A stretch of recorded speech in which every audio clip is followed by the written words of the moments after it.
It's weird, it's spectacular, but if you don't like anime, you're not gonna like it. Hey everybody, welcome back to the channel. It's me, and today we're gonna talk about The Boy and the Heron. The good, the bad, and most importantly, should you see it? Hey everybody, before we continue, take 2 seconds, hit the like, hit the subscribe. It helps our channel a lot. All right, Studio Ghibli did The Boy and the Heron. Hayao Miyazaki he's renowned for anime, and this is his first film in 10 years. So there comes a lot of expectation with this film. The funny part about that is that no matter how good this film is, when you're comparing it to some of his other ones, which are renowned and regarded as some of the best anime ever, how's it gonna stack up to that? So I'm gonna say it this way. I'm not an anime person generally, but it doesn't mean that I don't recognize how beautiful and the idea of how it's done and why it's done the way that it is, okay? So lots of people who think, they look at anime and they're like, it's weird. This movie is weird, but it starts off and it kind of eases you into that story of it so well because, and I don't want to give anything away about it, but it's set back in the 1940s and a boy has some tragedy.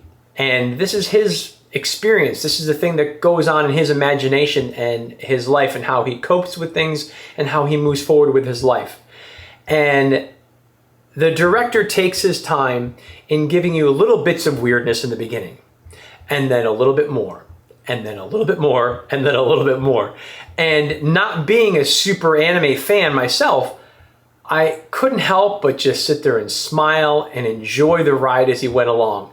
And there's one thing for sure, and that is, it's so nice to see that hand-drawn animation.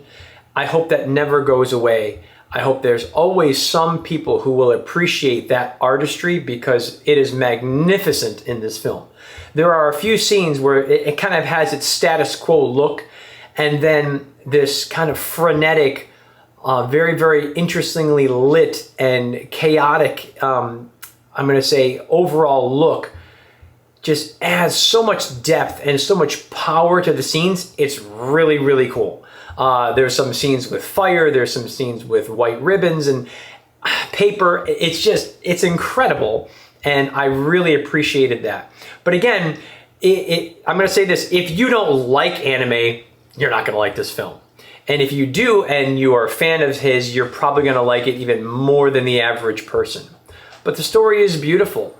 And the coping and what he's dealing with in his imagination and how these worlds collide in there are really, really something really cool to see. It's cool to see for sure.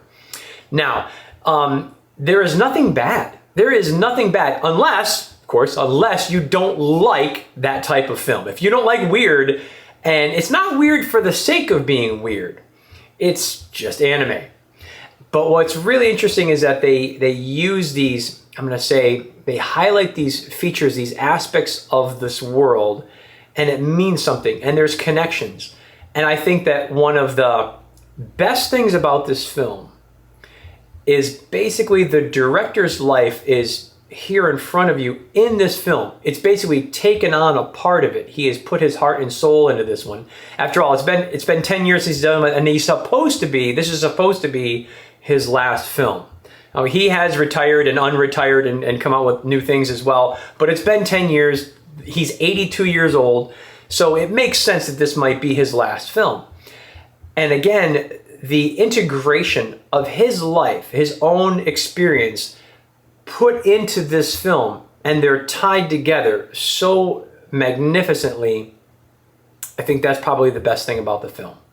Really, truly amazing. And again, when you see it, come back, talk about it in the comments, because that's the part that I think is something special about this film, and it's magnificent. Now, I'm gonna give this film a 90. Even for somebody like myself, who is not the biggest anime person, I'm not gonna like say, oh, it's so crazy and I don't care. No, I have to respect what it is for what it is. And the theater was relatively busy. People thoroughly enjoyed it. They were talking afterwards. Everybody loved it. And I understand that perspective. And I thought that that was really, really cool. Now, should you go see it? Yes and no. If you are a fan of his, go see this. How can you not see this? Apparently, it's even showing in some IMAX theaters. I mean, it's beautiful, and the animation is spectacular. The music and the score too. Oh man, it just gets you, and it has this sort of like melancholy type of feel, but not depressing. And there's so many things that are just so uplifting about the story itself. I think it's spectacular. So if you're a fan, go see this. Go support it. It's awesome. If you don't like anime and you think anime is weird, I'm going to tell you right now, don't bother, because you're going to watch it and be like, this is crazy. Stuff's going on all over the place. But I'm telling you right now, it's actually pretty great. So anyway, that wraps it up for me today. Thanks so much for stopping by. Don't forget to hit that like button, hit that subscribe button, and I'll catch you guys next time.